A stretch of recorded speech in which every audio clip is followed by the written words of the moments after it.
Now A mode, M mode and B mode are the three modes out of which we use in radiology, or as a radiologist we are more familiar with the B mode, which is a real-time grayscale display. But we'll see all of them. Let's go to the first M mode. M mode is a horizontal sweep of an oscilloscope calibrated to indicate the distance between the transducer and the reflecting surfaces. So that is what we see in a M mode. Now with A mode USG, only the position and strength of the reflecting surfaces are graphically recorded. In A mode, the strength of the amplitude of the reflective sound is indicated by the height of the vertical deflection displayed on the oscilloscope. Further, with A mode imaging, we are showing graphically how it looks like. Now, these are the level diagrams about the graphical presentation. A mode devices display the voltage produced across the transducer by the backscattered echo as a vertical deflection on the oscilloscope. Now, further, in M mode display, wave spikes are represented with a single beam which passes through the object of different consistency and hardness.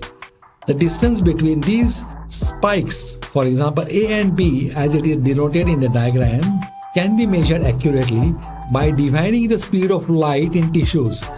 Now, there is a different speed of light in different medias, and that is in a separate topic we have covered. We are given in tabular form how much it is. Now coming to M mode, it displays echo amplitude and shows a position of moving reflectors with the time. Now use the brightness of the display to indicate the intensity of the reflecting signals. Mainly used in evaluation of the rapid motion of the cardiac valves, cardiac chambers and vessel walls. So its main applications are all in cardiology. As a radiologist, we use it for the fetal heart rate and for fetal cardiac assessment. Now comes the details of M mode on graphically. Now let us come to the ultrasound image. When an ultrasound image is displayed on a black background, signals of the greatest intensity appear white because they are by the bright echoes. Absence of signal appear black on the display monitor. Now signals of the intermediate density appear as shades of gray. Now they give you a proper imaging pattern. So on one side there is a white, on one side there is a black, and in between are the gray shades, which gives you a good idea about the organ anatomy. Now strong reflectors are white dots like diaphragm, tendon, bone. They are called as hyperechoic. Weaker reflections are gray dots. Most solid organs, thick fluid is isochronic. Now if there is no reflection, black dots fluid. Now this is usually by the fluid. The black dot when there is no reflection indicates a fluid with a cyst like urine, blood. They are all hypoechoic or echo-free. Now what is ultrasound gain? Now every machine we are familiar with the gain. When the image is not giving satisfactory results, we increase the gains. Now let us know what these gain controls are. They increase the brightness.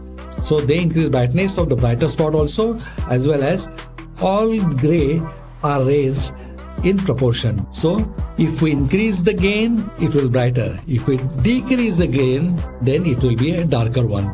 Gain settings are important because they will give otherwise furious readings. Now if we keep the gain setting wrongly, even an anechoic surface or anechoic media will look like a echogenic. So gain setting is the first thing we must adjust when we start doing ultrasound. Now image display storage.